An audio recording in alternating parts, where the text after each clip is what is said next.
Life on other planets. Welcome everyone. This is Rabbi Pearl. In our earlier presentation, we came to the conclusion that there may be extraterrestrial life on other planets, but civilization as we know it is based on intelligence, and true intelligence is based on the ability to make a choice, freedom of choice, which comes from Torah. And the Torah is true. There's only one Torah, and the Torah was given on this earth. And therefore, there's only intelligent, human-like life that exists on this earth, but nowhere else, even though there may be extraterrestrial life elsewhere. The question we now discuss in our second presentation: when we land on the moon or on a comet, are we obligated to fulfill the Torah and its mitzvahs? This was the question brought up years ago when they first went on the moon. Again, if the Torah was given on planet Earth and you're now on another planet, are you obligated to fulfill the mitzvahs?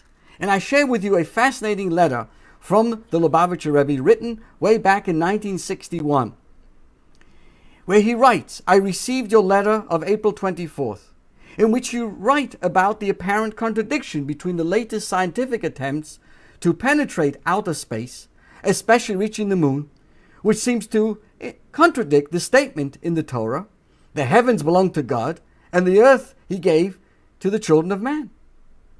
And therefore, based on this question was, now that we've reached into the heavens, are we still obligated to fulfill the mitzvahs? And the Rebbe continues, actually there's no contradiction at all. If you consider the term earth not in the narrow sense referring only to our globe, but its proper sense, the meaning of this verse is it includes all of the atmosphere of the whole physical universe with which mankind is concerned and directly affected by. We must not confuse the terms heaven and the planets.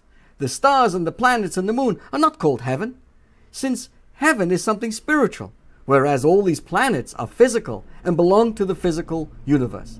The fact that God created the so-called heavenly bodies to serve our world, to give us light and warmth and energy, and placed them in the firmament of the sky at a certain distance from our earth, does not preclude man's attempt to learn all about them.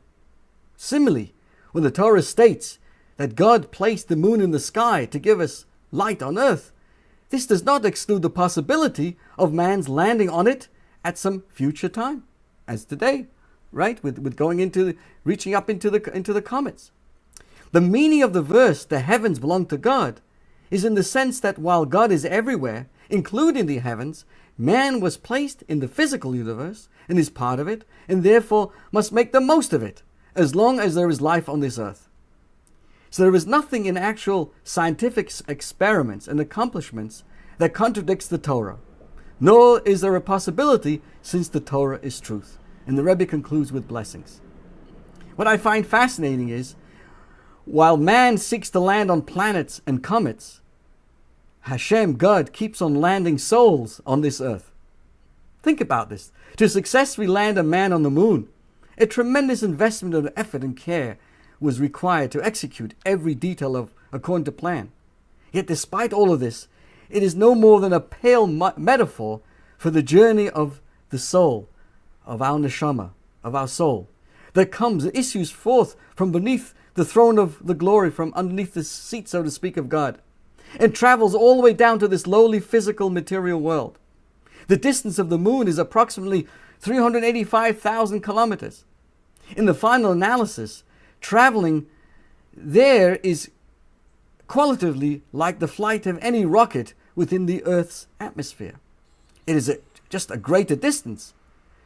But the soul's descent from Hashem to us is an incomparable journey, a greater journey. Here the soul is connected to God, standing with God with love and fear. There it sees and experiences how God is the source of all life, and how the entire physical existence is no more than a manifold limitation, and contraction of God's infinite energy. And suddenly, there's this descent. In one drastic, quantum-like drop, the neshama leaves from this high peak to a very deep pit, to this physical and material world, where the eternal truth of God is concealed and hidden. Here, the divine presence is so eclipsed, so hidden that it is possible for a person to transgress God's will without even realizing it. Therefore, the descent of the soul is infinitely greater, more qualitatively and quantitatively, than the distance man must travel to reach even the most distant of stars. Think about this. Tremendous spiritual energy is invested to infect and to bring a change that the soul descends into this world. Beyond any effort on the soul's part, God sends the soul. Moreover, just as a successful moon launch requires proper timing and positioning, so does man's mission in this physical world. Much detailed planning goes into defining the parameters of the particular body, matching up to each specific soul. And each of us was sent on a particular mission on this world to arrive here at precisely the right time and location, and to connect, to partner our neshama, our soul, with our body. All these considerations are needed. Why? Why to go through? God went through all of this effort in order to ease the soul's burden and to make it easier for all of us to accomplish our mission on this world, which is to make this world into a dwelling place for Hashem. The soul is sent down to this world with a very well-defined mission. Even the days and the hours granted for us are exact, no more or no less than is needed to accomplish our goal and our mission on this world. In other words, the purpose of the soul's descent is for a greater ascent, to become closer to God. And our job is merely to push various buttons. What are the buttons that we push, so to speak? Which is opening our heart and our minds to God through doing our mitzvahs, putting on tefillin, lighting a Shabbos candles. Just like a astronaut has to dress a certain way. Well, we're on a mission on this world. God has sent us, our souls, into this world. Just as the astronaut must wear a spacesuit, what is our spacesuit, so to speak? We are to be uniform with mitzvahs. We wear tzitzis, we wear tefillin.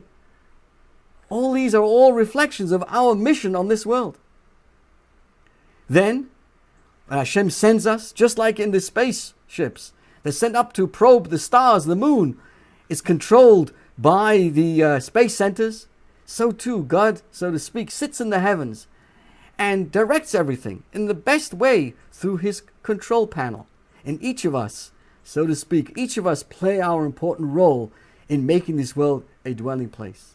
So while man has this great desire to reach beyond themselves, to go out to the moon, to go out to comets, we must never forget at the same time, God is having much nachas, much joy on seeing what He has sent.